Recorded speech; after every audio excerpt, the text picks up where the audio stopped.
911, what is the location of your emergency? Units have started an incomplete call. Call taker heard. Caller yelling for help. Unknown circumstances. Take a deep breath for me, okay? Help is on the way. Charles 35, fighting with one. 1 Charles 35, I copy. Units to start code 3 to 1 Charles 35. Sergeant to copy. Papers for you. You're listening to the Raspy Dispatcher. Hello everybody, Ashley here. Welcome back to the Raspy Dispatcher. Thank you so much for checking out these videos. Remember, if you do enjoy these videos, to hit subscribe. It's super helpful and it makes sure that you don't miss out on any upcoming videos. So most people who are aspiring to be dispatchers are very familiar with the Criticall test.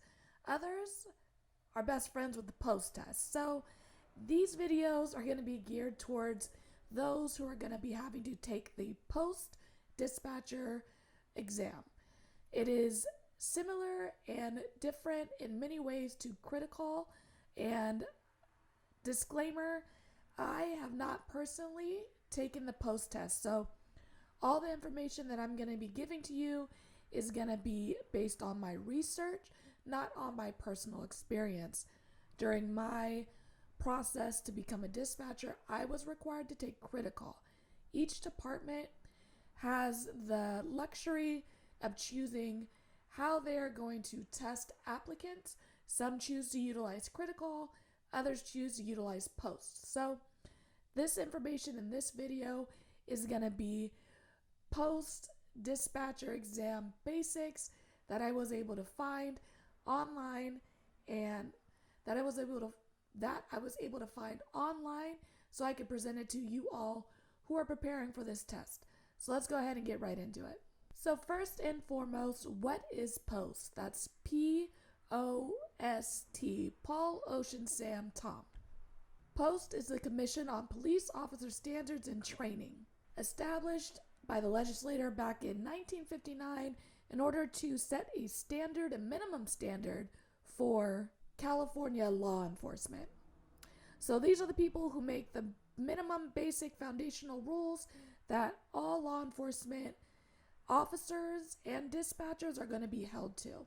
So it certainly makes sense that some agencies opt to utilize post-dispatcher exam rather than Criticall.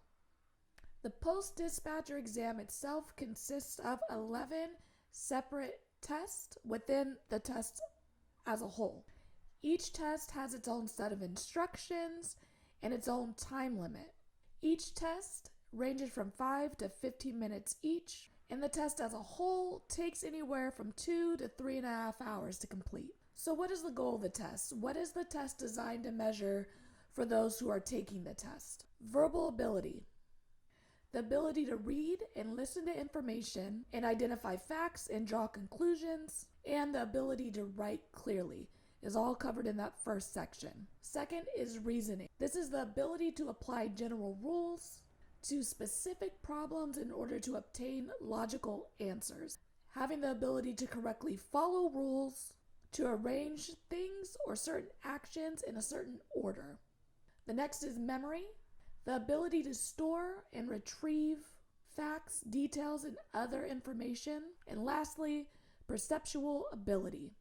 The ability to quickly and accurately compare letters and numbers presented both orally and in written form, as well as having the ability to shift back and forth between two or more sources of information, both written and orally given, and performing a task. So let's say you take the post test and you don't do so hot the first time. Can you retake it? The answer is yes. But in order to take the test again, you have to wait 30 days. That is 30 calendar days before taking the exam again. This applies even if the exam is taken for 2 different departments or agencies. So if you're going through the hiring process and you apply for 2 different agencies and both require the post-exam test, the score you receive from taking the initial test is given to both agencies. It is not something that you take over and over again for each department who wants it. It is one test that you can submit that score to multiple agencies. But if you want to improve your score, You can take it again, but you just have to wait 30 days. So when you receive your results from the post-exam test, you receive a T-score. So a T-score includes a breakdown of each applicant's verbal, reasoning, memory, and perceptual abilities total, which equals that T-score. So you go in, you take the test, you fill out the Scantron because it's Scantron based. You submit the Scantron at the end of your test. Post takes that Scantron and they put it into their little Scantron reading system, and it electronically scans your answers and spits out a T-score. That's T as in Tom. I was never really good at math, so I'm going to try to break this down for those of you out there who are mathematically challenged, such as I am, on how they figure this T-score out. So statistical calculations are performed to convert raw test scores, aka the number of items you have answered correctly, into your T-score. That T-score is used as a standardized score that is utilized to place the applicant's performance into a bell-shaped curve with a midpoint average of 50 and a standard deviation of 10. Still with me? All right. So a T-score that falls around 50 equals average. It's an average score. And that is when compared to other applicants who have taken the test. So what is considered a pass? How do I know I passed, Ashley, right? Like the Criticall test, Post does not decide what a passing score is. The agency does. Post has neither established a mandated or recommended cut score for the exam. So again, it's up to the agency what they consider to be a passing T-score. However, Post has established a recommended range of scores which the cutoff number should be in. Agency chooses the number, and Post has said it should be in this range, and that range is from 48 to 57. Based on total test scores, that means based on every applicant who has taken the post exam, Post has decided that the cutoff score should be in between those numbers. That should be the minimum that an agency chooses to be their passing score. But again, up to the agency. As always, the test doesn't tell the future. Those who test exceptionally high, will have a higher T-score than average, may still fail during this training process. And those who test low may still very well succeed at this job. But according to Post, these numbers give it a high probability of those who will be successful in this line of work. And lastly, okay, I took the test, I filled out my Scantron, I submitted it. How do I receive my T-score? Who's going to tell me what I got on it? So for that, the agency that sent you to take the post exam is going to be the one who submit your T-score back to you.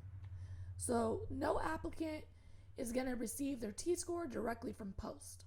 Typically, the HR department is going to send it out, and this is for security reasons. Post doesn't give that information directly to the applicants. Post requires each agency submit the T-scores to the applicants within 30 days. And your T-score results will include a breakdown of the individual applicant's verbal, reasoning, memory, and perceptual abilities, showing your overall T-score. Again, Post does not provide your T-score to you. It's going to be the agency that sent you to take that test. All right, you guys, that was it. Post-exam basics. If you have any questions, please leave a comment. I do my best to answer them in a timely manner. If this video didn't answer all your questions, you're looking for something a little more specific, please feel free, again, to leave a comment. Hit me up. I do my best to answer everything that I can. Again, disclaimer, I have never taken the post test. It is a bit of a doozy. It is Scantron based, and you're going off written things as well as audio that's played from like a CD recording. So it is very different than Criticall, but it is still doing its best to measure the main abilities needed to be a dispatcher. So again, subscribe if you haven't. Please leave a comment, like it if you like it, share with a friend, and I'll see you next time. Thanks.